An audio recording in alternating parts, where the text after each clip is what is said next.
Welcome everybody if you're here. Thank you for joining episode 55. Okay. The 55th interview. All right. For this one, I'm here with Kayy, Yes, Columbus, Ohio artist.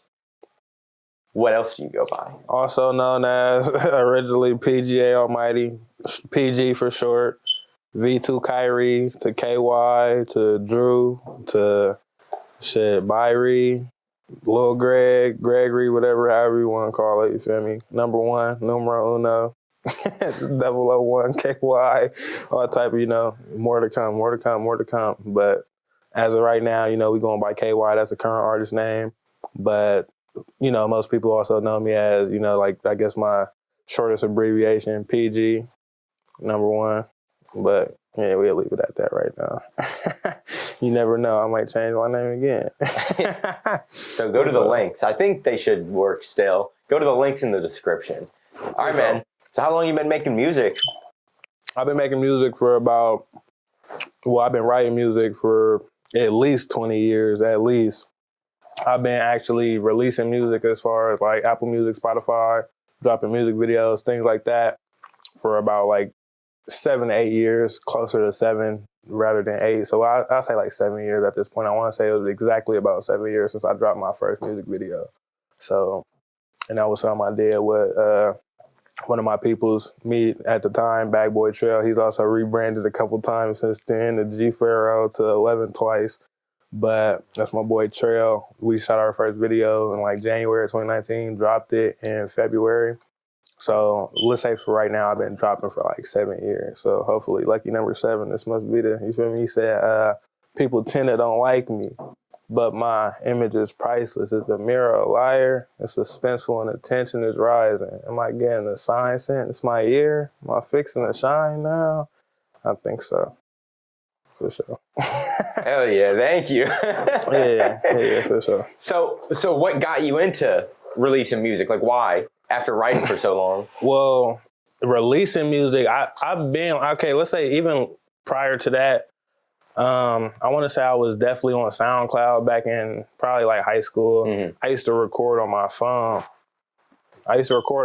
Like I basically take the instrumental and I put it on repeat and like fast forward to like the last 10 seconds of it. And then I start my recording and then I just record on the phone. But it was I guess it's kind of like how people do on BandLab now. But I had whatever, I was off of Android too. This is probably like 2013. And I was dropping on SoundCloud. Shit was overly garbage. I ended up getting discouraged because some people in high school was laughing at it. And I'm kind of mad that I deleted it now because it would be so great to look back and track the progression of it and see like how much I've grew over that time. But I had always, I always wanted to be a rapper. That was kind of like my lifelong dream, you could say. So there's a lot of other business ventures and business endeavors that I think will be very successful. But in my heart of hearts, like my truest passion is really music, making music. And like I said, I've been writing music for about 20 years. So I kind of like subconsciously was studying music. I would, like listen to music, rewind it, and literally jot it on a notepad. Like, that's how I was listening to Eminem. Was probably like one of my first favorite artists ever, 5, 6 years old. And I just wanted to be able to, how sometimes when we hear a song come on, we want to be able to rap it back. And I was kind of I just wanted to know the lyrics and be able to recite it. So I would go through, write the lyrics down. After I do that, then I would, basically rap along with the song with the lyrics that I just wrote down. But I just was doing that just so I could memorize the lyrics. But subconsciously, I was really studying music, not even really knowing it. So that's kind of like right now, like I feel like my skill set, I don't really go in with a plan like, okay, this is what I'm trying to do. I'm going to make this certain rhyme scheme when I'm writing, or I don't really even know the intricacies of what I'm doing when I'm doing it. I kind of just do it, and then I can look back like, damn, I just did an A-B rhyme scheme, or like, and it's kind of something that's just innate. And like, I feel like my subconscious does a lot of the work when I write my music because I don't even consciously know what I'm doing. I just do it because I've been studying music for so long. But like I said, this was something that I always wanted to do. So it just finally got to a point in like 2018, around the time when I did start, like I first got into Pro Tools. Shout out to my boy Mario. He the first person came over. He had the, laptop, put me onto the Pro Tools. That's when I finally started engineering and recording myself. And, you know, my grandmother ended up probably like that Christmas, she bought me and my sister a laptop, got us the studio set up. We needed all Focusrite. You know, everybody start with the Focusrite. You feel me? Good little Focusrite. I think I had like a Shure or SMB 57. I had the SMB 58. You know, or I had one of the two, but it was I want to say an acoustic microphone. So it's not one. Now I use a condenser microphone, but back then I was using that. And that's almost really for like instruments. I did the exact same thing. I was like, I don't have a full studio. I need it to be directional. And so I had that, you know, a little pop filter. Like I said, the Focusrite. I think we probably had, I don't know what type of headphones we had, but it was, you know, probably something like one of them budget $100 headphones. Like even right now, I got the Sony 7506s, but we might have had the Audio Technicas back then or something like that. So skull candy. Yeah. But, you know, so boom. So basically, you know, I got the little studio set up in like the end of 2018, and that's pushed into 2019. So now I'm recording my own music, and that's when I finally could drop, because I actually could produce. And I probably, you know, shout out to D-Rob too, D-Rob Co-Columbus. That's probably the first studio session I ever had was with him. He actually just helped me finish my most recent album. Him and 600 Captain was the last two studio sessions I had. Other than that, I kind of been doing my own engineering again. But when I first started engineering myself, that's basically what pushed me to like, all right, now I can actually do this and actually materialize it. It's something I always wanted to do, but now I actually had the resources to be able to, you know, put that into motion. So that's kind of what got me into releasing music. And then, like I said, my first music video was with my boy Trail. I probably got on live, and they used to always see me post my music. So he was like, "Oh yeah, bro, you be snapping, blah blah blah. We need to get in the studio." So around this time, like the very beginning of 2019. So if everybody remember in Columbus, this when Jay Mills was overly hot. They had the little room. He had with the little basket on there, so you will see all the rappers in there. He would drop like every week. It'd be like 4 rappers that came in, or 4 artists rather, that came in his studio and recorded. And then you would do like a little 60-second little preview, and then they would vote who had the best one. So me and him, we went to Jay Mills. We did our first song together, and Chance LaHoda ended up shooting our. I'm not sure if he rebranded since then, but Chance shot our first video, and then we end up, you know, basically going up from there. And that video, and two, I want to say about this, called Instantly Remix. It was an Instantly remix. Drago and Bino had the song that called Instantly at the time. So we basically went ahead and remixed that song. And a lot of people even in that song right there, like it kind of showed like how I was scheming, like rhyme scheming, and kind of like putting together, you know, like abstract rhyme patterns. But again, I'm not an artist that makes music for casual listeners. So basically the general consensus around the whole city is everybody was fucking with my boy type shit, but they weren't really fucking with me. And I want to say that was probably his first song too, type shit. So I seen him grow as an artist between that whole time, but I feel like he resonated a lot more with, you know, most everybody else. And I remember it was one person in particular, "Oh yeah, bro, you need to just make music by yourself, stop rapping with him, blah, blah, blah." They was basically saying like I was killing the track. It was like on Instagram or something? Yeah, on Twitter and Instagram. Oh, yeah. I think he posted on his Twitter and it probably got like 20, 30K views on it. So a lot of people in the city was circulating. But like I said, the general consensus was basically they weren't fucking with me for real. They was fucking with him though. So shout out to bro. But they weren't really fucking with me. But if you actually go back and listen to the like, besides anything I'm saying, regardless if you could relate to what I was saying or not, one thing you can't deny is the way I, you know, my wordplay and how I put the rhyme patterns together and things like that. And it actually shows the hallmark of a true artist, regardless of what I was saying, if they could actually relate to the subject matter or anything like that. One thing you can never take away from me is the actual skill that I bring to the game. But a lot of people were kind of overlooking it and kind of like shunning me for it back then. But I never let that shit get to me or anything like that. But I definitely don't forget none of y'all motherfuckers that was probably shitting on me back then, and y'all gonna have to watch this, you know, elevation, you feel me? And they gonna have to, a lot of people probably won't mess with me once all of this actually does materialize, because they're going to have to stand on the fact that they've been overlooking and hating on me for the longest and like, oh, blah, blah. They're going to have to stand on that. Some people probably actually will, but, oh, bro, you got better. No, I didn't get better. I've been, like I said, I've mastered my craft. I've been doing this for 20 plus years. It's nothing you could tell me about writing music. It's nothing you could, like, for real, like I said, I kind of got it mastered, and I almost feel like I'm second to, not even almost, I'm second to none. And that's how I feel. That's, you know, my stance on it. But like I said, I don't make music for casual listeners. A lot of time my work is very intricate and abstract and innovative and unique. So people don't usually flock to it too much. And it's not for casual listeners because you have to actually be listening to what I'm saying. You have to actually be invested into what I'm saying. And you actually, got to have active ears and trying to comprehend what I'm putting down.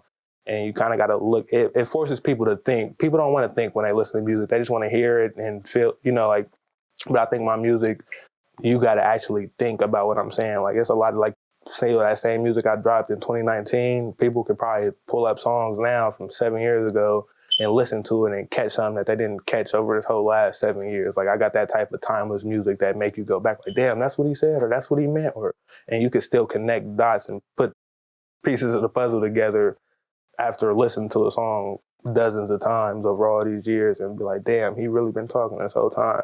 But I guess to get back to the simplest point of the question, what made me start making music or releasing music about 7, 8 years ago, was this kind of what I always knew I was going to end up doing. I just finally had the resources to do it.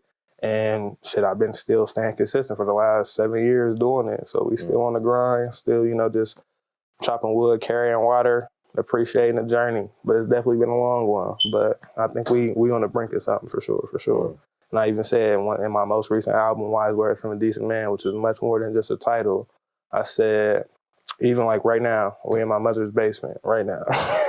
I said a couple of my tapes made up out my mama's basement, but how I started that chorus was, I gotta make it.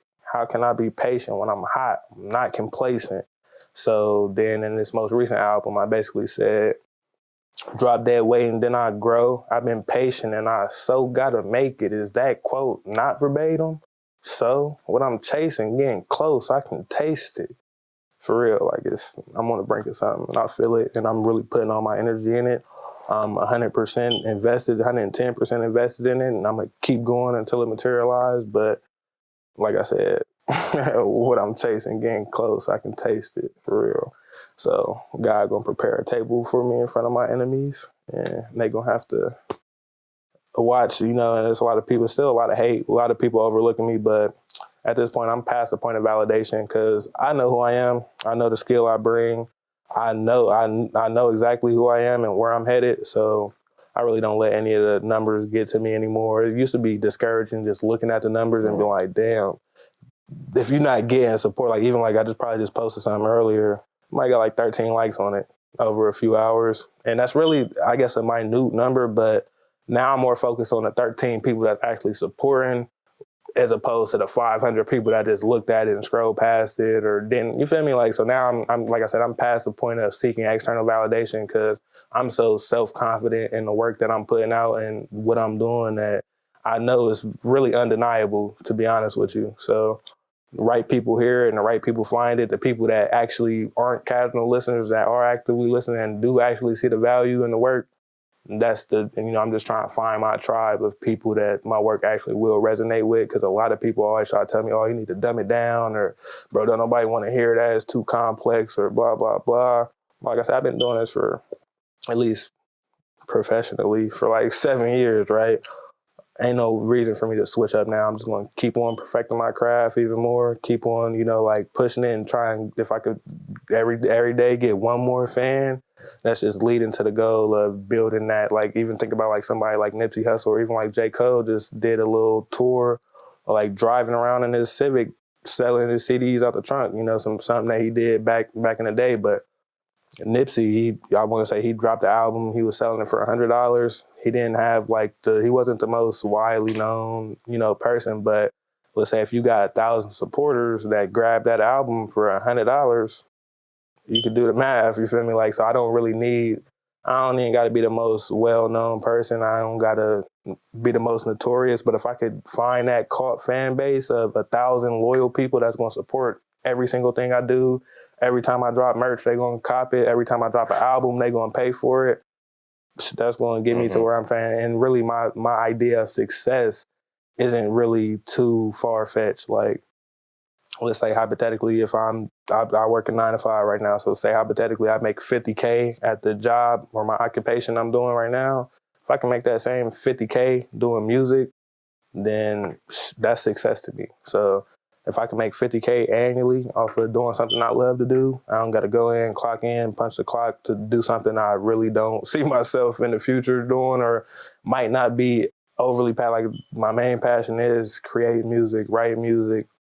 So if I could make that same 50K a year, which is definitely not too far-fetched and very well attainable, that's going to be success to me. That's going to be fulfilling to me. If I never passed that threshold, I'd be perfectly fine and content with that. But like I said, I do feel like I'm second to none. So I really almost know like it's going to, it's going up way surpast that. But I could take it as far as I want to take it. But as long as I could get to that, which I think I'm on the brink of something. And I've been very consistent. I've been putting in work for a long time. So it's only a matter of time before that work actually does pay off and music turns from a liability to actually an investment and something that's coming back and generating me the revenue that I believe it should, because I'm very talented at what I do, regardless if people acknowledge it or not. But it is what it is. I just think it's really like my own city, and I almost look at myself in a prophet like a way. But, you know, prophets never get their flowers in their hometown. So, and that's even like I moved to Georgia back before, but my mind probably wasn't in the right place, and I wasn't, I guess, putting in as much work and effort into it as I should have been. But I just know like once I get up out of here again and really start to push myself into other demographics that are looking at me from a more neutral perspective rather than a familiar perspective or a think they know me perspective, or, you know, like once they actually get this first impression of me without even knowing me, they might appreciate me a lot more than the people who think they know me that really probably don't, or got any type of people that already got like a preconceived notion of me, you know. What you gonna do? Columbus. But I guess that answers your question at all. I'll probably ramble a lot. I'm probably gonna do that a lot during this time. Like I said, I got a lot to talk about, a lot to get off my chest. It's my first interview out of the whole 7 years I've been doing this. So I got a lot to talk about. So hell yeah, I'm glad to hear it. For sure. But yeah, just keep the questions rolling. One question I do want to ask you personally though, do you prefer me to look at the camera, or do you prefer me to look at you and talk to you? Yeah, what I do is I usually look at the person who like I'm interviewing with and just talking with. But then if you want to say something to whoever's listening to this right now, okay, because it creates like the Inception or something. Yeah. Someone's listening to us right now. You're going to turn to them and like hit them dead with something. Yeah. That, you know, it's for them. Kind of like a prediction for them or something. Then you can look at there. That's what I do. For sure. All right, next question. All right, so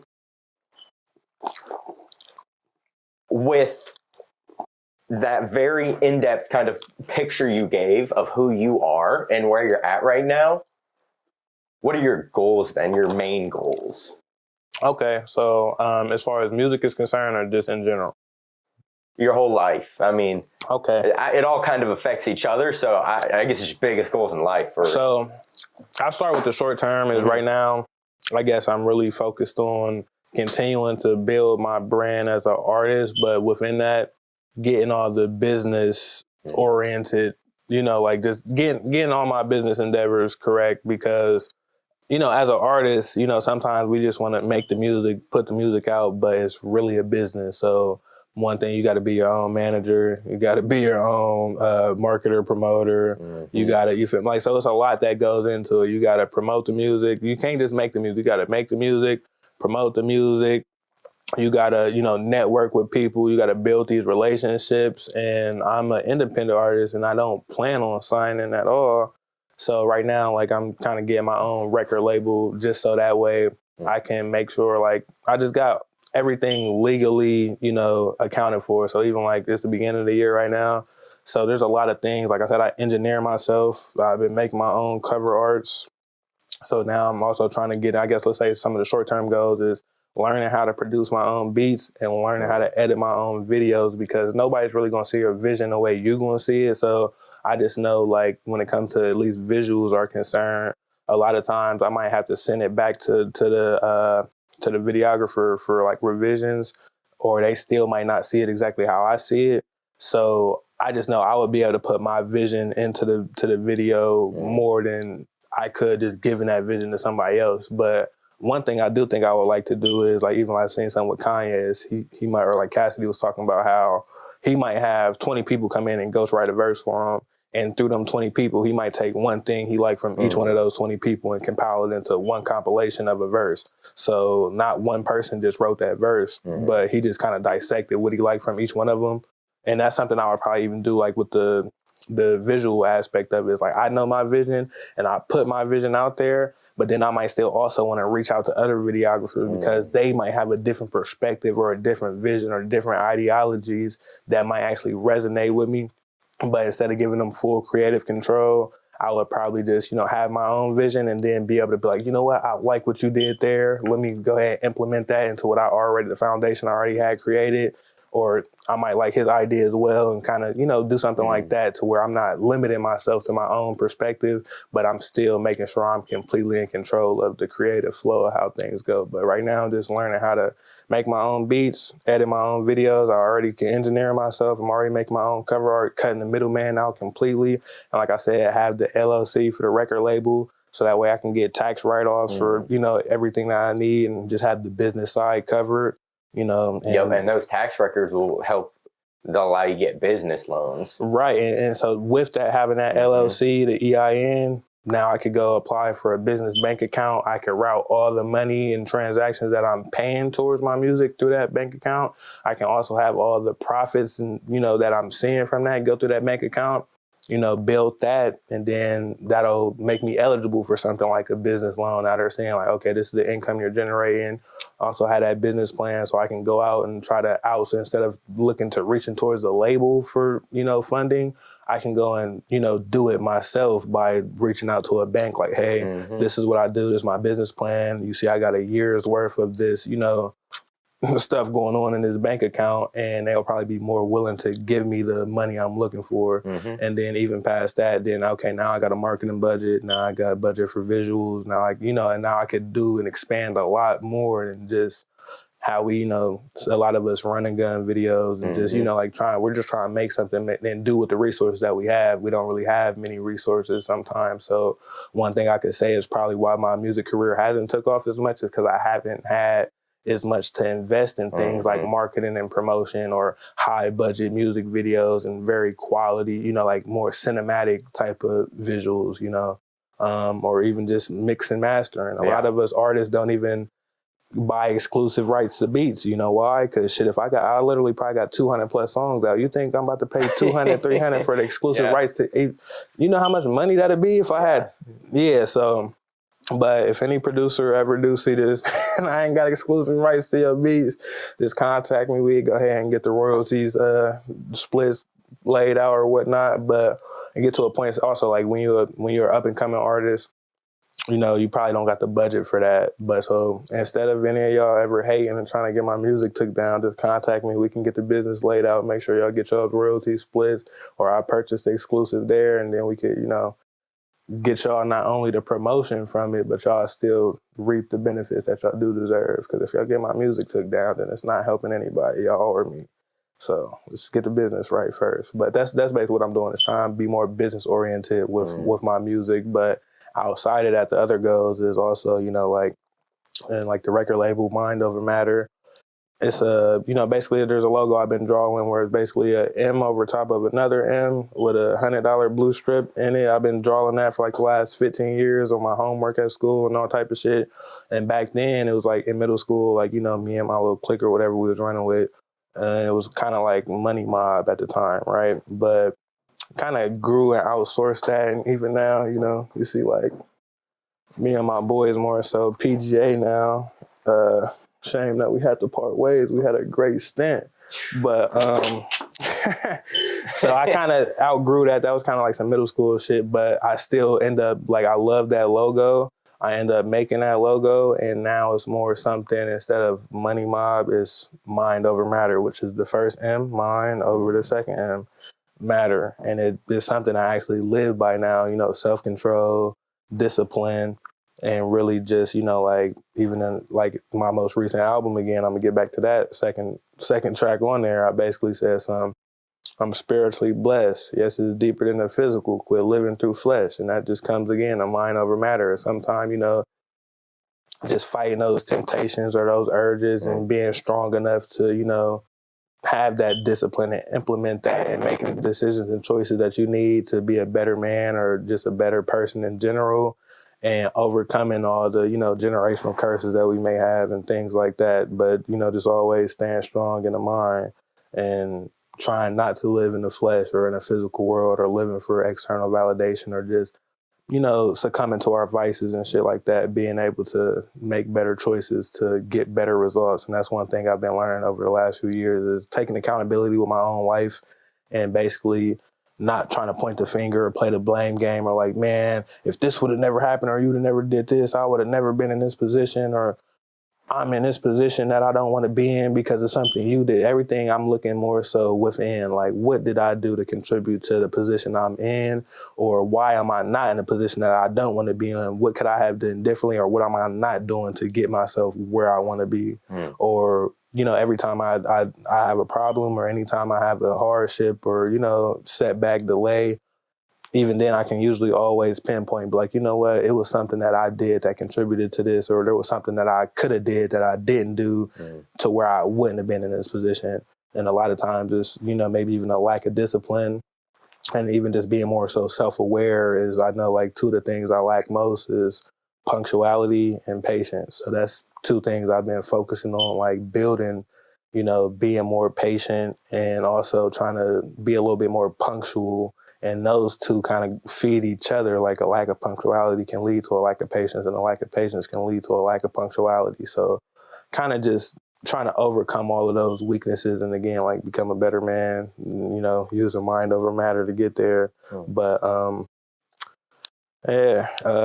that is also turning into the clothing brand though. So that's basically the brand, the label. It's also going to be the clothing brand. And so right now I'm also trying to get that off the ground as the clothing brand. So once I can get that, that'll also go hand in hand with my music. I can feed, my music to the people support my clothing brand. The people support my clothing brand, I can feed to the music, things like that. There's a couple other business ventures that I got, in my head, but I don't want to speak too much on them. I'd rather just, show the results of it. But for right now, what I can show the people and tell the people about is clothing brand coming soon, dropping very soon, Mind Over Matter, stay on the lookout. And then also just the record label, independent record label, so I could get all my business endeavors situated within myself without having to outsource to a label or anything like that. And definitely not a fucking artist. A lot of these artists are signing to other artists that are signed to an artist that's signed to a label. So all that shit trickle down to where there's no way you're going to get nurtured as much as you should, even in that situation, because, you're not going directly through anything. You're kind of outsourcing it through an umbrella of things. So I'm kind of just trying to make sure I got everything that I'm doing situated myself, and that's what I pride myself on a lot throughout my entire career. A lot of the music I was making in the beginning, I was just talking shit about how I just felt like I was so good and everybody was overlooking me, but also like how I wasn't looking for a record label or a record deal. And, one of my first songs was called Fuck a Deal. And another song I had, I basically said, in this music, you get one shot. I been blew that and fuck a deal. Fuck it. Bet they on me still. A lot of A&R still contact me and things like that. But also in another song, I said, A&R want to reach me. Must ain't heard my first singles. Because I almost feel disrespected if you do want to sign me, because I just told you I don't want to sign and you're still contacting me about signing. So now at this point, you disrespect my intelligence. You're disrespecting my mind over matter and my discipline because you think I'm going to go against my own morals to kind of, I guess, for some instant gratification or money. Another song back from PG days, I said, y'all can sign and take advance, even though it might not make you rich, but labels elevate careers, but I'm going to take the stairs. And I've been on this staircase for a long little while, and I don't got a problem with it. It's like one of them type of staircases. I've been going up that motherfucker for a little minute now.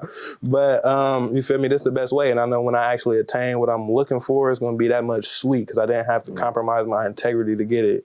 And it's going to be a lot more authentic and I will have cultivated an actual cult fan base and people that's actually supporting me rather than just riding a wave or what's hot right now. And that goes back to like people always telling me to dumb my music down or to try to appeal to these casual listeners or the general masses, and that's never going to sit right with me because they're only going to be here for that time being, for that way. So as soon as I get back to doing what I'm me, they're not going to support nothing else I got going on. So I rather, you know, try to push myself to the demographic of people who will actually appreciate me for who I am and my raw and authentic self, you know.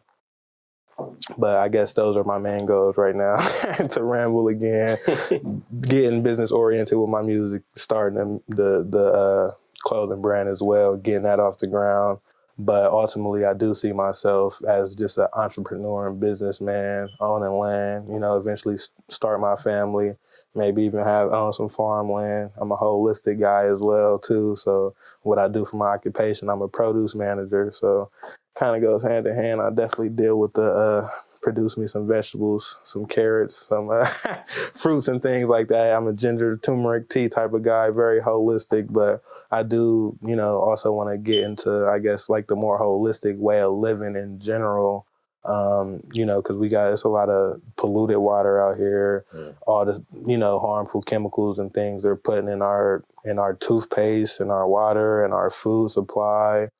And, you know, body wash, every deodorant, all these, you know, like harmful chemicals and all this stuff is, I, you know, want to eventually get away from needing any of that, but it's not as convenient. So that's why we do a lot of this stuff, because it's more convenient, it's cheaper, and that's kind of all we know at this point. So I want to, you know, one of my other goals is to grow out of that and actually get to a more natural sense where, you know, we're getting into the herbs and the natural remedies and things like that. And just living a completely holistic lifestyle. That's also, I guess, one of my main goals. And, you know, let's say another goal, too, is even with my music, it's been a roller coaster ride, you know, but it's kind of usually just about what I'm personally enduring in my life at the time. So, you know, I was in the streets, you feel me, for a point in time, hustling around guns, drugs, females, and that might have been what my music represented at the time. But overall, like, I'm really much deeper than that. And I've finally been, I guess, getting back to my roots of, you know, who I am. But I also am a very influential person, you know, whether people admit it or not, or, you know, want to give me the credit that I deserve. But I want to eventually, you know, get to influence people to spark a change, to actually think deeper, to recognize all the stuff that I'm talking about, the chemicals, the pollution, what's really going on in the world, and instead of just blinding them with some entertainment that's getting them off of thinking about what's really important or what's really like how these things are really affecting us, our life, our community, the next generation's upbringing, the state of the world. I want to kind of spark a change and get people to, you know, basically think for themselves, because a lot of people are just sheep. I want to get these people to actually start getting curious, like, why is that? Or why are they doing that? Or why are they erasing our history from the history books in school? Or why are they teaching us this history that was stolen, or things like that, you know? So, and really getting people to think and fight back and actually make a change in the world. So that's one thing I want to do with my music, is deeper than just trying to, I guess, get acknowledgement for the skill level that I have, but also trying to, like, you know, like I said, spark a change, a revolt, if you will. And I'm always going to feed you back some lyrics. And this is from probably like 2020. I said, junior to my father, y'all under my class, sophomore, freshman. Hard, that said, eighth on the house, translation, they got a free Kayy. Look, but what's the point in dropping knowledge if they not going to take it? And what's the point in down talking with no confrontation? You in the game, they on the sideline, steady commentating. So what's the point feeling disgraced, though, if they always hating? And what's the point in standing strong if when you fall, you stay down? But what's the point in civil war? We trying to revolt the nation. Look, what's the point in trying to change it if it's all a matrix? But it's the point to risk it all. You got to walk courageous. And I'll leave it at that. But they don't be hearing me for real. But I've been talking that, like I said, that song is probably 7 years old at this point. So but sometimes I do be talking about a bunch of low vibrational nonsense, you know, like I said, guns, drugs, females, typical, the same stuff that was fed to us while we were children growing up, playing these video games, watching these gangster movies, listening to gangster rap. We was basically programmed that way. So of course, that's going to be the, like even in another song I just had from my most recent album, Why's Word from a Decent Man, I said it's a song called Vivarium, where I basically say I'm just a product of my climate in vivarium. Like, this is just kind of the maze we were trapped in and encaged and enslaved to, so this is all we know to a certain extent. But then at a certain point, you got to grow past that and really start to think for yourself and stop buying into the propaganda they're putting on news or on social media and just listening to what they're saying. They say, believe nothing of what you hear and only half of what you see. But a lot of people just hear what they hear or see what they see and just run with it and just think like, oh, well, the media is saying this or this prestigious person is saying this, but they don't actually think for a second like, or look deeper into it or actually use their own mind to, a lot of people lack critical thinking skills. And when I was coming up in school, they kind of labeled me gifted and talented. And one of the areas they said was my cognitive thinking ability, my creative thinking, and math, which I don't think I'm really that talented in math. But, when I was in school, I'm not gonna say I didn't think I was intellectual or intelligent, but teachers held me to a very higher standard than the rest of the kids. So the stuff the other kids would get away with, I wouldn't get away with. And they would always pull me to the side and I'd be like, why are y'all not treating me like the rest of these kids? I'm just like the rest of everybody. I'm a regular, I used to tell them I'm a regular kid, just like the rest of these regular kids in here, but I really wasn't. Obviously they seen the potential in me even when I didn't. And it's not that I didn't see it, but maybe I just didn't want to live up to it because it was too much responsibility, or I just, wanted to slack off, or maybe I might even been peer pressured or influenced by the bad, energy and low vibrational energy that was around me. And again, just being a product of my climate and vivarium. But even if you could just see the way I conduct myself, compose myself, the way I articulate and dialect, like my dialect and the way I articulate myself, I'm very well spoken. So a lot of people usually think I'm very well educated, and I'm really not, because out of the 4 years I went to high school, I probably had truancy 3 times. And I probably had like a cumulative GPA of a 0.7. So not one time I haven't even had a 2.0 in high school. And in middle school, I probably around like 7th grade, that's when I started getting suspended and expelled all the time. So all the way up from 7th grade to the time I graduated, I missed so much school in between that time, from getting suspended, expelled. And once I got to high school, I stayed right across the street. I went to Independence High School. I stayed right across the street. So when I did go to school, I probably didn't get there until about 4th or 5th period. And I probably left at 8th period because I'm like, man, I'm going to the crib. Or but even besides that, I probably either didn't go to school at all, or when I came, I was coming late. So I missed so much of those lessons, and I'm not necessarily educated at all because I wasn't really in school to get the education. But again, it is currently the 8th, February 8th. February 17th, Why's Word from a Decent Man, PG's Unabridged edition is releasing. And there's a song on there where I basically said, can't look down on me because my skill above. But in reality, we all in the same bridge and boat physically, but mentally, that's where niggas deficient at. Can't bridge the gap when I surpass niggas in intellect. That's inherent and come natural. I wasn't even in that class. But so up to about 6th or 7th grade, even though I never had the grades because I didn't like doing homework, I probably slacked off a lot, but every time it came to tests, like my grades were always terrible, but by the time we were testing, it was probably me and one other student. Her name was Caroline. She was very smart as well. We always blew everybody else out the water, and I always tested in the highest percentile possible. It's like, so everybody else would be here, me and her, and maybe a couple other students over time would always be up here. But it got to a certain point to where I was getting suspended so much and not actually getting a lesson. So by the time, and even on some of the tests, I would literally just guess. And I remember, I think I got you needed a 400 to pass back then. I think I got a 397, and I guessed on every single fucking question. And I was like, damn, if I would have just answered a couple more questions right. But you could just tell I didn't give a fuck about school. I didn't care about school. I didn't want to be there. And I probably had a lot going on outside of school that made me, you feel me, not care about what the fuck I was doing anyway type shit. So it kind of pushed me more towards the streets. And I started smoking at 13 years old. Probably, I got shot at 14. You could just say, the shit that I was into, I wasn't worried about school. That was the last thing I was fucking worried about. I was popping pills, smoking weed, trying to rob people, doing all type of goofy little shit.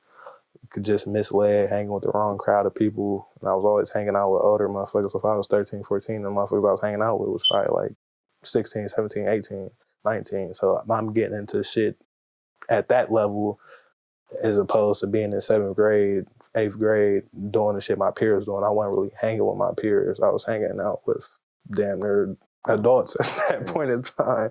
But so I missed a lot in school. So at a certain point, that natural intelligence really didn't matter anymore because I wasn't actually getting the lessons in school to be able to implement it. But up to a certain point, like my natural intelligence kind of carried me. But even if you look, like I said, a lot of people lack that cognitive thinking ability and critical thinking.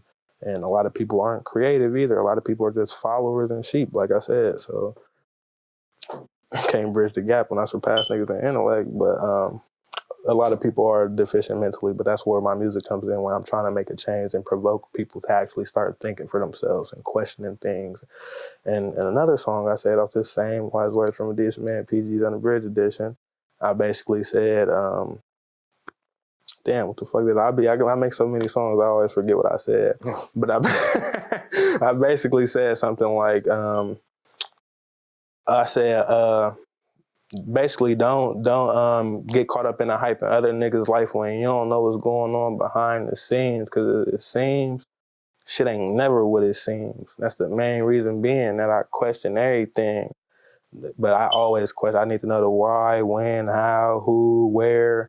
And a lot of times I may even appear slow, but I really just think I got a special learning style. But because I typically sometimes miss the surface level details because I'm looking so deeply into it. And that comes back to my music. It's like I don't make music for casual listeners because they want something on the surface. And my music is very layered, intricate, and complex. I'm looking very deeply into it that sometimes I might skip over that surface level shit. So sometimes I may even appear slow to some people because I might not catch just something that's so simple, but that's because I catch all the intricate shit that nobody else catches. But I guess, was your question, what are my goals? How the fuck do we get to here from? And again, like I think I got like ADD, so my mind goes in a million places at a million times, and like I'll be done segued into so many different topics, subtopics. I don't even remember the original topic that we were speaking on. Number one's good. So, like a crack addict. What's up? So, what do you think have been the hardest lessons that you've learned? Okay, now is this general? Because there's like, if we're just talking about life in general, there's a lot of lessons I learned. But are we also talking about, I guess, while going through my journey and trying to materialize this music career? I'm gonna say both of them, but the most impactful ones, I'll say. Okay. Well, patience is like I said, that's probably one of my points that I'm trying to work on building. So just learning patience and, like I said, chopping wood, carrying water, just appreciating the journey and not necessarily looking for that external validation or even just looking too far ahead. Like, cause I'm still climbing. I started off from the bottom. I ain't made too much of progress, still farther though from the start point. So, even I've been doing it for 7 years. So I'm closer to where I want to get to where I started at.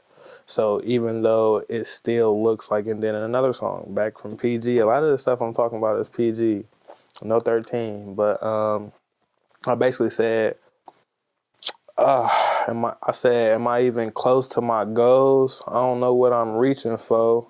You on the outside peeking, even though you think it's fame, it really ain't. In a way, I feel restrained. I try to change, and every day, still the same damn thing.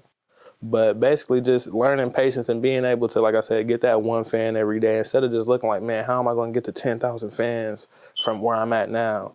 Just appreciating the journey and being patient to just being like, you know what, if I can get one fan every week, that's progress right there. If I can get 1% better every day, that's progress. Instead of just getting a whole 100% overnight, just trying to focus on every day, what can I do to align myself with the future I'm actually looking for? How can I get that 1% better to actually inch closer to what I'm trying to do? And once I start focusing on that and just really, instead of just focusing on the end goal, if I could just focus on what I can do every day to get better, the results are just going to start to materialize within itself anyway.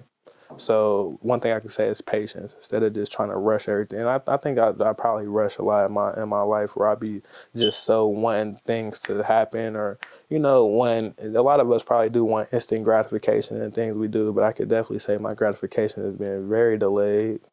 Got a song about that as well, where I basically said I put in work every day and it won't be in vain. I said, I put in work every day and it won't be in vain. Gratification ain't came, it's only delayed. I move at my own pace. I don't need the race. But yes, just instead of seeking that instant gratification, just learning, like it may take time. It's going to be a process, and like you can't cheat the process. You can't rush the process. So just appreciate the journey more than the destination, actually, because if that's all you're looking for, by the time you get to the destination, it's not going to be as sweet, or you won't be able to appreciate it as much. But just, I guess, appreciating these moments here, like my first interview, my first performances, my first this, my first that, or just, actually cultivating the journey and appreciating it for what it is, instead of just looking at that end goal. Because once you do it like that, the results are going to come anyway. So with my music career, I'll say patience for sure. And another thing I'll say is you only get in what you put out.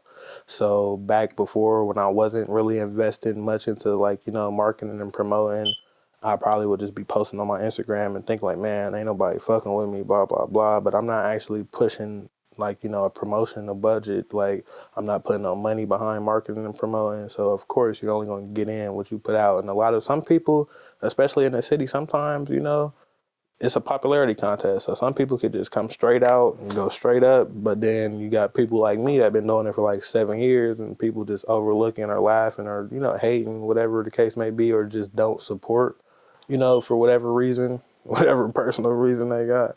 But just, I guess, understanding like, what? I'm not actually putting in, a marketing budget. And if you look at a lot of these labels, a lot of their budget goes to marketing. So if I could pay $1,000 on a video, I shouldn't just be like, what, let me go put this $1,000 on this video here, drop the video, and just expect it to do something. Mm-hmm. If I got $1,000 for a video, I should probably have at least double that for the marketing and promotion. I'd probably, if I could put 2,000 into marketing and promotion, that's going to actually push me to these different graphics and start actually outsourcing to people who wouldn't otherwise seen it. It gives me a much better opportunity to actually, get to the goal I'm looking for. But like, let's say even one thing I had one Say Cheese post back in 2021. And with that Say Cheese post, that became my #1 song on that entire V2 Kayy page. And I hate the song so fucking much. All of my top songs I hate, but everybody else loves. But I hate them because of the fact that I kind of look at myself as much more of an artist than those tracks. But those were just the ones that I guess, resonated the most with the people. But also, I put the most into it, and that's probably one of the songs, like, I probably did, run the most money, like, actually promoting it. So, of course, this is going to be one of my #1 songs. So, just realizing that you need a marketing and promotion budget. You can't just, be like, all right, I'm just going to record the song, release the video, and drop and think it's going to do something. Like I said, for some people, that will work.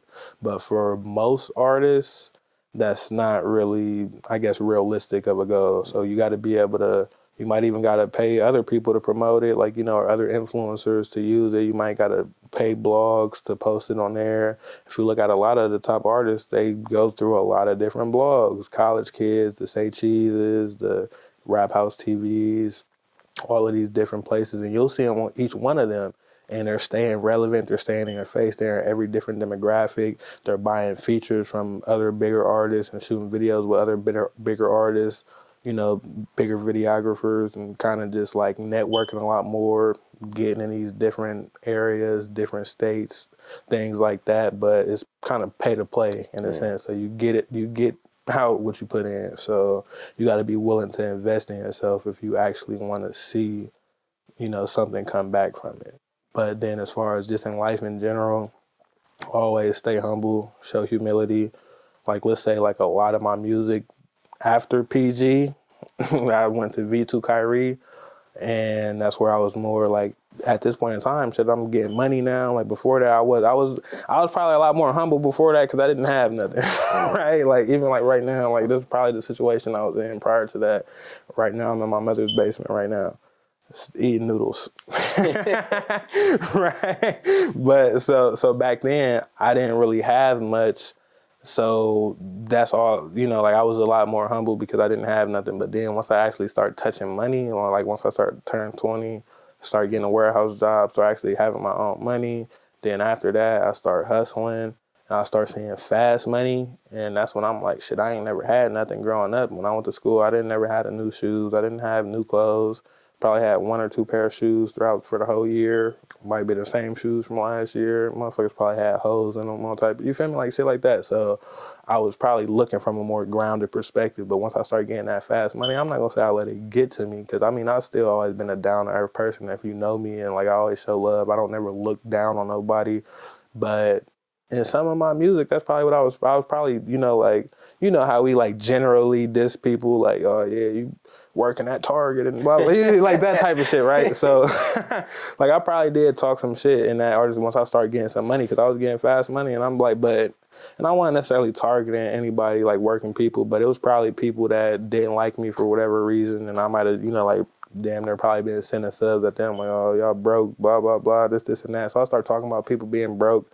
Started talking about, well, my whole artist time, I used to talk about, like, one thing, even like from my beginning page, was one of my go-to sayings was, she got a nigga, what's the difference? I ain't tripping, right? And then my man's over here, we were just at Eminem's the other day, right?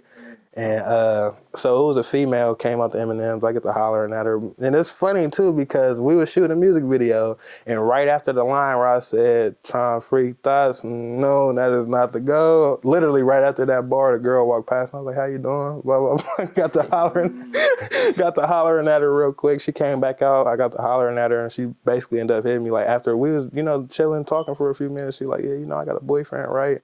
And before, I didn't even used to ask that question, because I used to, like I said, she got niggas with a difference, I ain't tripping. I wouldn't even ask her, because I don't want you to think about your dude. I'm right here. I don't even want you to think about him. If you got one, and I don't want to know if you got one, because it didn't matter to me at the time. But I never got in a relationship until I was like 23. So I grew up in a household with all females, so I kind of seen like firsthand like how it get behind the scenes. So I kind of just had like super trust issues growing up, to where I was like, everything I ever did with a female, I always played it casual, and I ended up falling out with a lot of females, or just distant from a lot of females, because they usually wanted more out of it than I did.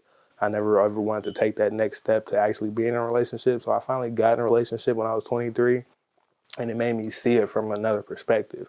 So now, since being out of a relationship now, even I was just at the skating rink, and it was a very beautiful young lady up there. She was older than me.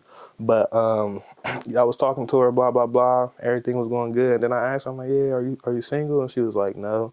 And I'm like, okay. So usually when a female hit me with that, then I usually just be like, okay, well, I respect it, blah, blah, blah. But you are very beautiful. You take care. Have a great rest of your day type shit.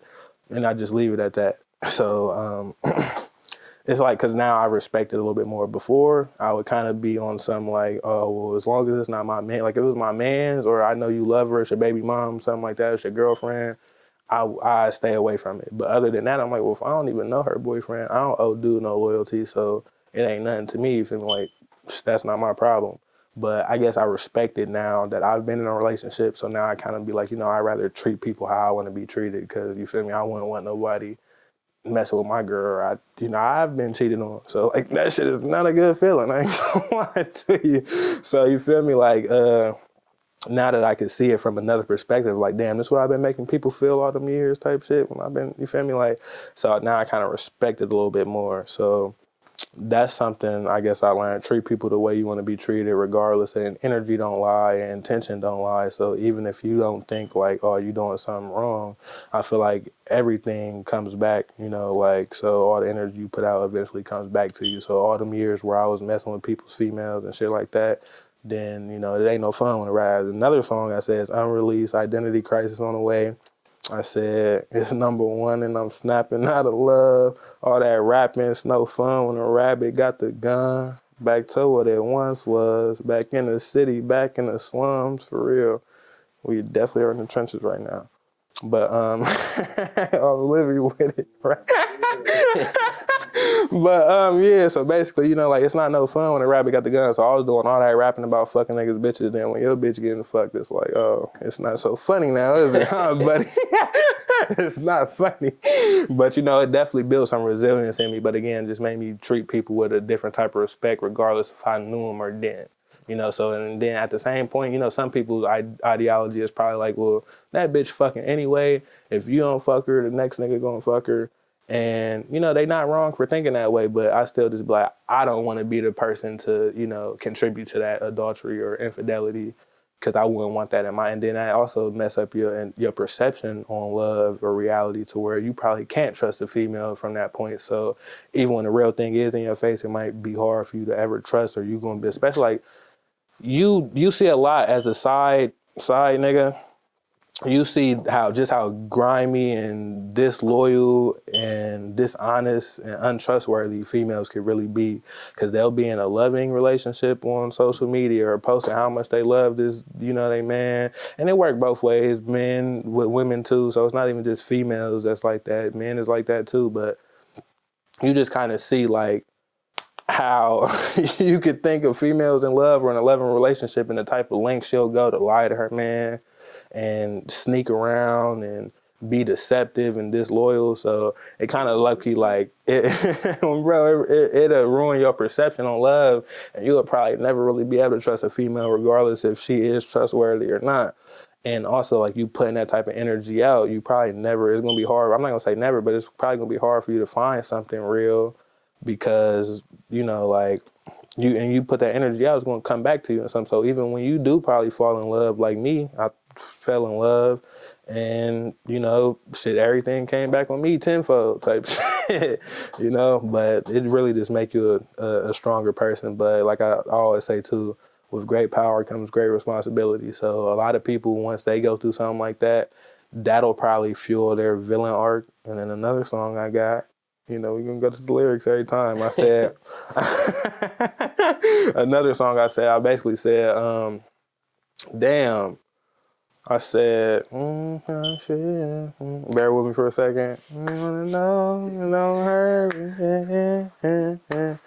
He said, shorty moving funny antsy. I got a couple questions. And she ain't had none of the answers. Really, all I want is clarification. She abrasive, complacent, abrupt, and careless. And that's when that become my ammo. To shoot for the stars, but the target was a reflection. I can make a villain arc from it. Extend your arm for me, because I'm tired of these double standards. But basically, like, shit, all the shit I've been through would probably corrupt the next person, or, you know, like, you know, make a person evil, or make a person be like, you know what, I want to make everybody feel what I just felt, or, you know, go like, and to be honest with you, a lot of people that have done some snake shit or some shady shit to me, I could really return the favor tenfold. But again, like I said, I know all the energy you put out come back to you, and that's probably why I got some of the shit that I got to begin with, the karma that I did have. So now I'm trying to push peace, love, positivity, and put out more good energy so I can receive that back instead of the bad energy that I used to be putting out. But I just want y'all to know that I spare a lot of y'all every single day in so many ways that y'all never know. So while y'all doing all that shit thinking y'all hurt me, you really ain't doing nothing but hurting yourself. And y'all better be lucky that I'm not who I used to be, or I'm not living up to the potential of harm that I could cause you guys, physically, mentally, emotionally, financially, all of the above. Because, you know, I want to leave the vengeance. Vengeance shall be the Lord's. So, you know. Amen. You know, amen. You know, and God is great. So that's why I put out that energy I put out, so that I can reap, you know, the benefits of the positivity I put out, instead of putting out negative energy and reaping that back. So a lot of people that do all that negative shit too, eventually all that shit gonna circulate. And don't gotta be today, don't gotta be tomorrow, don't gotta be next month, don't gotta be next year. And it might not even be to them. And it's usually never how you put it out. And it's usually tenfold.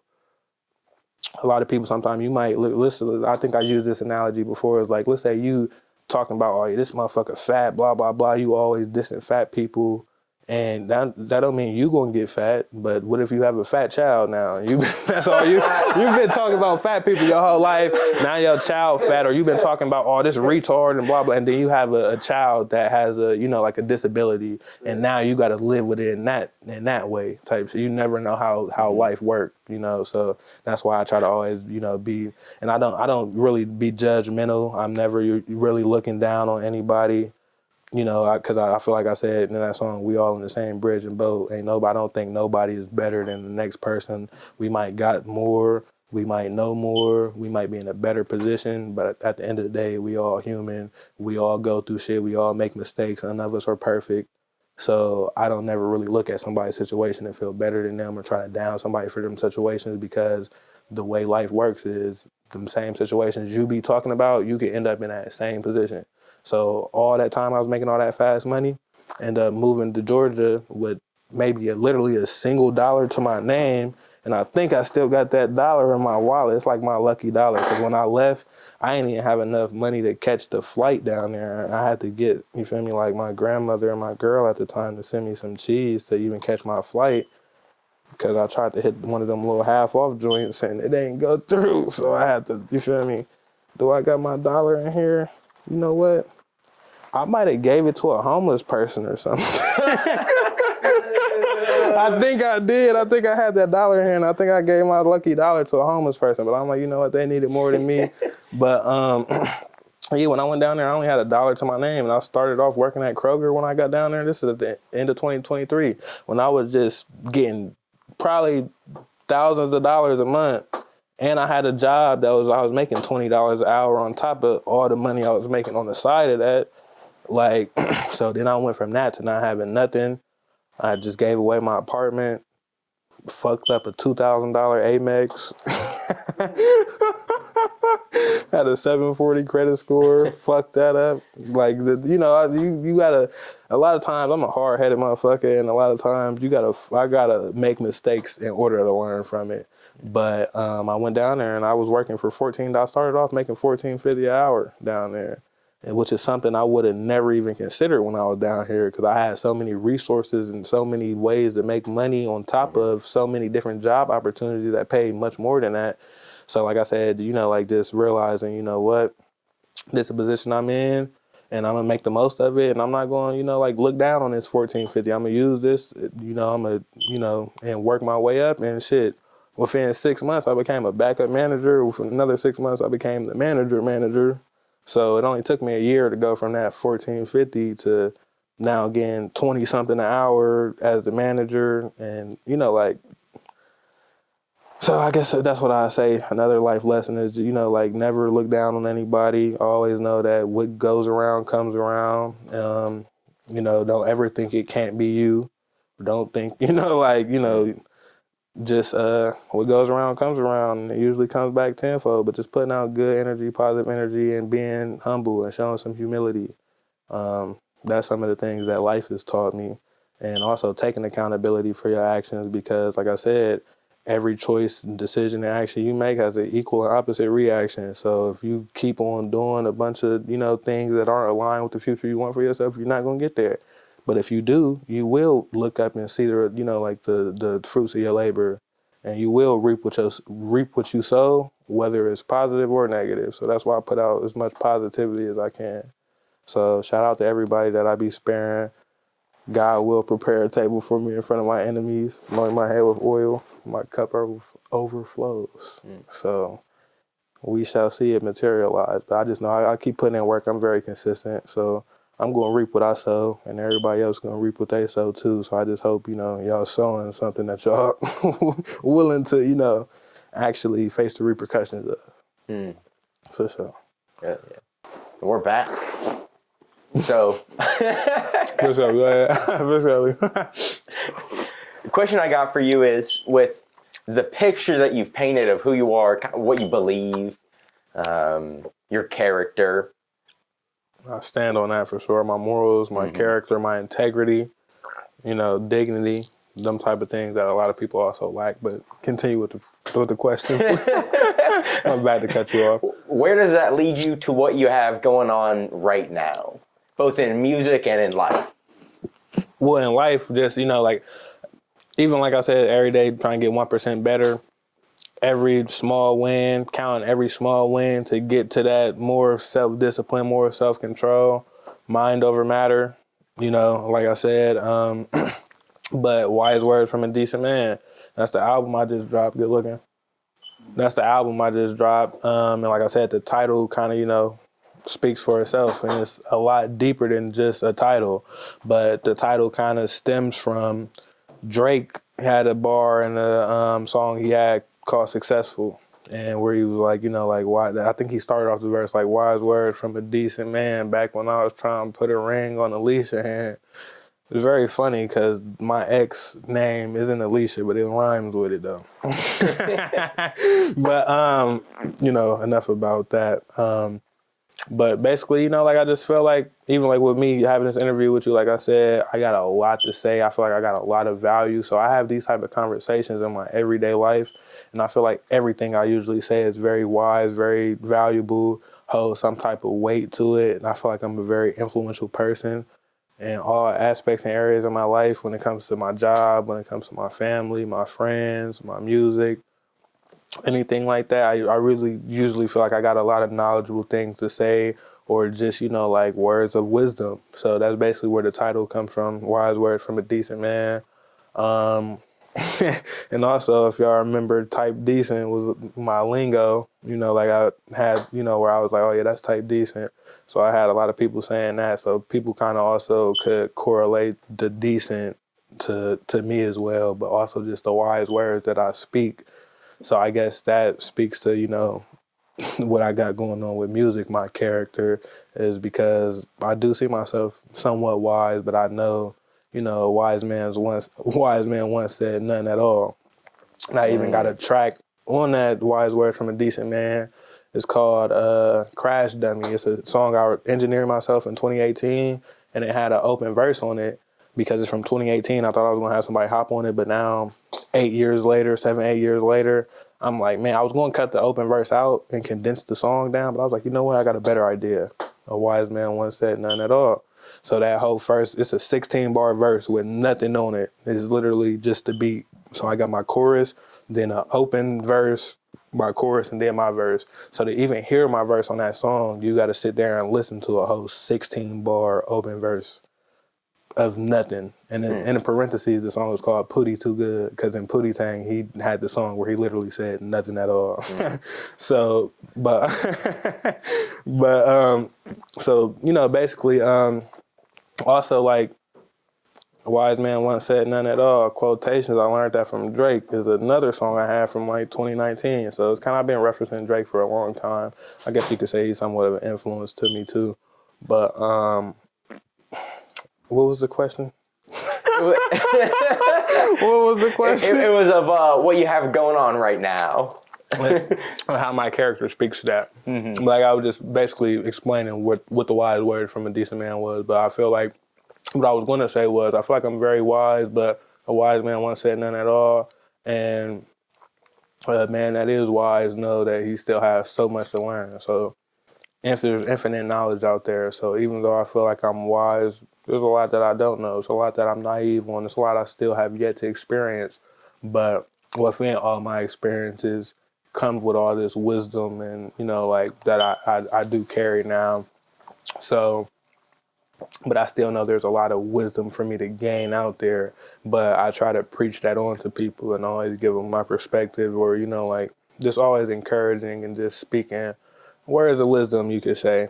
So that's how it ties into the music. But then as my character, my everyday life is just trying to be the best man I can, the best. Like I said, I'm a manager where I'm at, but in the company I work for, they don't consider a manager, they consider a leader.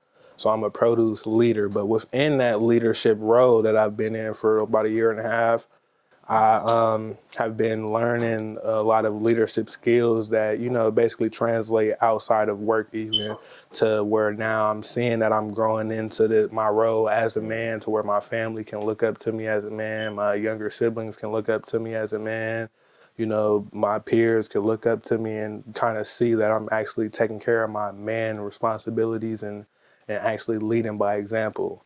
So I guess that's, to answer the question, that's how how my character and integrity leads into that, and also showing people like, you know, there's more to life than what we've, you know, grew up, or we don't have to be bound to our circumstances or our situations, and like not letting the evil turn you wicked. But with great power comes great responsibility. So when I was young, also like the same time, like when I started writing music, 5, 6, I used to write comic books and draw a comic and make my own comic characters, and me and my friends would send them to Marvel trying to get our comics published. But I would also write movie scripts of like create my own superhero. I think I had one called like Black Claw, and I had a white T-shirt and I ripped it up and I drew on it with a Sharpie. And my mom was probably mad, like, why the fuck you tearing your clothes up? But to me, I was just being creative and making my own superhero. So I guess at my youngest age, that's what I wanted to be, was a superhero. So that's why I say with great power comes great responsibility, because I always choose good over evil, even when life gives you every reason to be evil or to have that villain arc. I still, you know, take that and just, you know, use that resilience and try to continue to spread positivity and show people that you could still overcome all the obstacles and everything that was sent to kill, destroy, like that. And, you know, using God to overcome it all, and, you know, be the best man I can be and lead by example, like I said, and show people we don't have to, I guess, succumb to our environment. So where that coconut at? So what about upcoming projects? You have any that you can talk about? So with the project that I just dropped, you could just set it right here for me, please. Be looking. I got it. I'll hold it. All right, for sure. So upcoming projects that I do got going on. So the final extension of the album I just dropped. So I just dropped a 3-disc album. But I dropped 2 of the 3 discs already. Like I said, it's February 8th now. So on February 17th, that's when the final disc 3 drops. So the first one was Why's Word from a Decent Man. Second disc was Why's Word from a Decent Man Deluxe. So there was 11 tracks on the original. The Deluxe added 4 new tracks. And then this last one is Why's Word from a Decent Man, PG's Unabridged Edition. So all of the tracks that are being added to this disc 3 is 7 new tracks. Not necessarily new, because they're all self-engineered from 2019 and 2020. So they're all about 7, like 7 years old, 6, 7 years old. And this is when I actually was PG A Almighty, but PG for short. So that's why it's called PG's Unabridged Edition, because it's the complete deluxe now, and it's the 3rd disc of it all. So it's 22 tracks. So that is my most, I guess, what's most upcoming within like the next week and a half. But over this entire time, probably for the last 3 years, I've been foreshadowing the album before I even had the idea for this project. I've been, you know, foreshadowing this album called Identity Crisis, because, so like I also told you, there was different points in my time where my music might have represented what was going on in my life, and at a certain point in time, my lower self had a lot more control over my music than currently now, where it's more of, you know, like I'm higher conscious as far as what I'm trying to put into my music, and a higher vibration. A lot of my music before was very like low vibrational, you know, we talk about, but we only talk about what we actually experience and what we're going through, what we see, what we're dealing with. So, but like we just be a product of our environment to a certain extent. But like I said, even just trying to show people that we could outgrow that and be more than that. No matter where you come from or what you've experienced, that doesn't have to be your story for the rest of your life. You can actually grow past that. You can actually become more than that. You can, you know, like, so even, you know, you go through so much fucked up shit. Sometimes people just harp on that or just continue to stay in that space or that vibration or that frequency. But I'm just trying to get people to expand past that and raise their frequency, raise their vibration, actually think a little bit more and be more conscious and intentional about the choices, decisions, and actions we make, the words we say, our thought process. Because, you know, it's always think good, speak good, do good, and in that order, right? So it always starts with your thoughts first. If you think positive, you speak positive, you do positive, you get positive. But if you think negative, speak negative, do negative, what do you think you're going to get? Probably negative, but that's all we know sometimes, is being in that negative space. So it kind of consume us and keep us in that cycle. But I'm basically just trying to break the cycle, break those generational curses and things like that. But my next album is going to be called Identity Crisis because it's basically like a push and pull and a balance between, I guess, good and evil, my higher self, my lower self. Because a lot of the music that's going to be on that might contradict the album I just dropped, where it was, like I said, a bunch of higher consciousness shit. A lot of the stuff that's on this Identity Crisis album is going to be 3, 4, 5, 6 years old when I was living a different lifestyle, when I had a different mindset, when I might have been in a lower vibrational frequency. And it's probably going, like I said, contradict a lot of shit I was just talking about. Made 20 off the P's, I shouldn't have to rap. But a poet on the beat, I shouldn't have to trap. You chilling on the couch. But like, I got some crazy ass music on this Identity Crisis, but it don't necessarily, it's not really relevant to who I am as a person now. To a certain extent, some of it is, you know, like I'm always me at my core, but I'm not even living the type of lifestyle that I was living at the point of making some of this music type shit.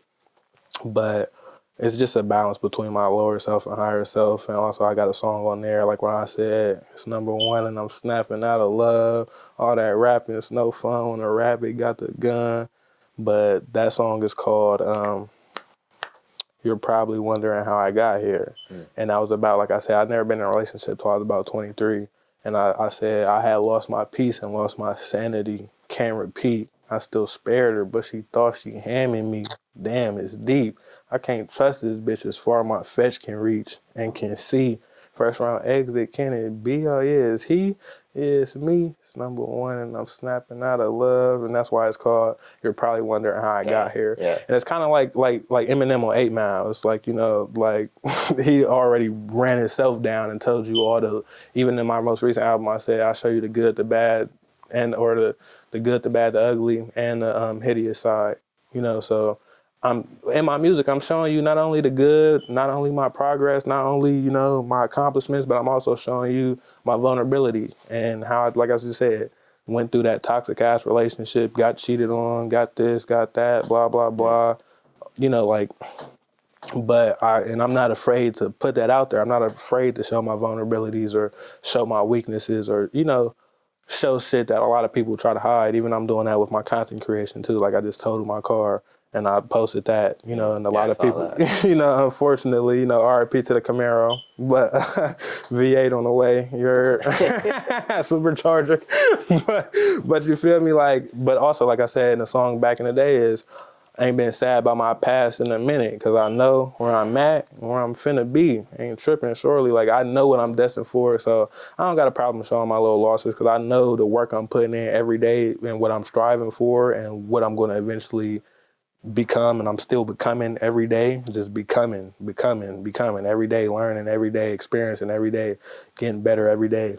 But I just kind of know I'm destined for a lot and I got a lot going on, but I'm not afraid to show, you know, like my vulnerabilities. And with that, it was kind of like, you know, like I said, I still spared her, but she thought she hamming me. Damn, it's deep.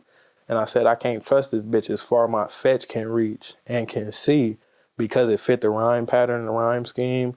But, you know, they like, I can only trust you as far as I can throw you. I can only trust this bitch as far as my fetch can reach, because I can only trust her as far as I can throw her. And then that's what it comes to. Like I said, sometimes my lyrics are a little bit more intricate or complex to where I'm not just saying surface level shit. Instead of saying I can't trust her as far as I can throw her, I can trust this bitch as far as my fetch can reach and can see. I can only trust her as far as I can see her. I can only trust her as far as I can throw her. And that kind of just is like, I guess, reminiscent of how all my songs are structured and all my lyrics are. So, it doesn't really meet the surface level, but Identity Crisis on the way. I can't say how many parts it's going to be because it's still, you know, in the works, but it's definitely not going to be a one-sided album. It might be 2, might be 3, might be I don't know. But like I said, I just dropped a 3-disc album between 3 separate parts on 3 different releases. And but it's all one album, you know, one project. In the past, I've dropped a trilogy where it was like, you know, I dropped the album, it's called Back. And it was basically like my first stepping out of my, you know, outside of my box and getting into like the love life shit instead of the shit I was usually talking about. And I dropped Back to your regularly scheduled programming, which was back to my normal type of music. Then I dropped Double Back, where I was kind of like doubling back on the first album called Back and that type of subject matter again. So, I think I looked up on ChatGPT, they said only 2 artists have ever dropped an official trilogy. It was Kid Cudi and Kanye West. So I am now the 3rd person to drop a trilogy. But then I just dropped this little 3-part album. So I wouldn't call this a trilogy, but it's 3 parts of this. My next album, Identity Crisis, is also going to be multi-layered as well. But y'all could definitely be on the lookout for that. It's going to have some of the hottest music I feel like I ever made. It was in 2023 when I made a lot of the music. And this was right before I moved to Georgia. And I was on fire, scorching. A lot of that music hasn't been heard. Bad Pacino, track 8 on Why's Words from a Decent Man is from that run. And I was originally supposed to be on Identity Crisis, but I went ahead and threw it on there because I felt like it kind of fit this a little bit, but it's also foreshadowing of Identity Crisis. And track 2, I said, lower self of my higher, got Identity Crisis. I'll go deeper and dive in. First take heed of these wise words from a decent man. So again, foreshadowing. That's what a lot I did back even in the day. I told you I went on a run. Like in 4 months in 2019, I dropped five projects, 2 EPs, 3 albums. And one of the albums, Ballin' Like Kayy, and I'm sorry, this is not the mixtape, which is kind of like a stamp that I would say in a lot of my songs is Ballin' Like Kayy, and I'm sorry, it's not the mixtape, because I was foreshadowing that album for like a year or 2 before it dropped. And I was kind of like pushing out hella tracks where I was basically saying like Ballin' Like Kayy on the way and blah, blah, like kind of just rolling it out with some of my music. So that's kind of what I'm doing now, is rolling out Identity Crisis with the music I'm currently putting out. But again, like I said, it's just kind of a battle between my lower self and my higher self. So you're going to hear a lot of low vibrational music on there, but it's so hot. It's so hot. Some of that shit fire as hell though, but I was talking about a bunch of shit that, like I said, might not even coincide with who I am today or what I'm striving for.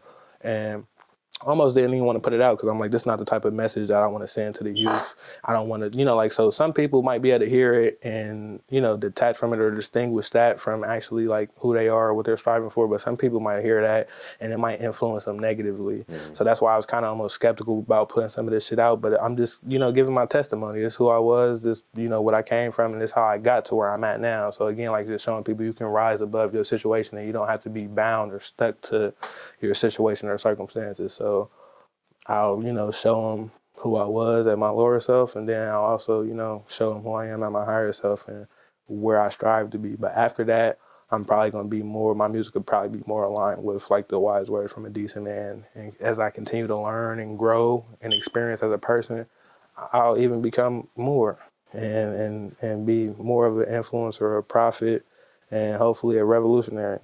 Hell yeah. Yes, sir. Well, thank you so much for all your time. Likewise. Before we go, I'll ask 2 final questions. Okay. First one. Let me get that coconut. First one may be a question, maybe not. I don't know. Okay. Where can people find you and like, how can people find you, search you? What's the best place to go to? Okay. So if you ever want to find me on Twitter, it's going to be Kayy, Kye _ballout. That might be the easiest one for y'all to find. And I always got all my links in my bio. So if you find any of these, my links will be for everywhere, any of them. So Kayy _ballout on Twitter.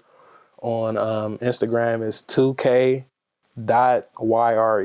So it's like 2K Kayy, but the 2 and the K from the Kayy and the 2 from the K is coincide. So 2K.YRE. And if that's too hard for you to remember, I also have a page is 001 KY and KAYYWHYY. But also if you're looking at me on any streaming services, Apple Music, Spotify, Tidal, Amazon Music, Deezer, any of these, YouTube, just look up KY, like I said, KAYYWHYY, but it's 2 words, KY, So it's basically Kayy, but the first 2 letters are Kayy, KY, but enunciated, basically. And then also that is my current artist page. You probably won't be able to find my other artist pages if I tell you, which is why I marketed it a little bit different, because it'd be so hard. I can't just tell you PGA Almighty and you go search it because I butchered the name so much. It's 2 M's, I said. It's PG, A Almighty, 2 M's, 2 G's, no H, and 3 Y. So I kind of, even in some of my songs, I told them how to spell it, but it's so hard to find it. You'll never find it. So just find my Instagram or my Twitter, click the link in the bio, and everything else will pop up. Yeah. But Kayy, Kayy, Whyy. All right. And then finally, could you leave the audience with one last message or thing to share with them? Yes. One last message is always follow your dreams. Always, never put your passions off for anybody or anything. Never let anybody else's limiting beliefs discourage you or stop you, because nobody's ever going to see your vision the way you see your vision. And you almost got to be delusional in a sense. And, like I said, think, speak, do. So do that same thing with your passions and your dreams and continue to pursue that. And you will reap your benefits, reap what you sow, and receive the fruits of your labor. And it might not happen overnight. Like I said, I've been doing it for 7 years up to this point, and I'm not gonna say I haven't got much far. I'm still farther from the start point, but I'm nowhere near where I want to be or where I'm gonna be.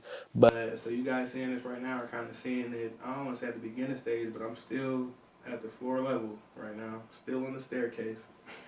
Invest early. So invest early. It's like Bitcoin in '08. Like I'm telling y'all. So y'all even once things, let's say a year or two pass from now, you'll be able to go back to this interview and be like, damn, he really stayed down until he came up. It took him all this time, but never stop, never give up your passions, and don't never let nobody else limiting beliefs stop you from doing what you need to do. Just, also sometimes keep things to yourself, because people ain't going to see the vision anyway. So just show them the results of your efforts. Instead of telling them what you're going to do, just go do it and then show them once it's done.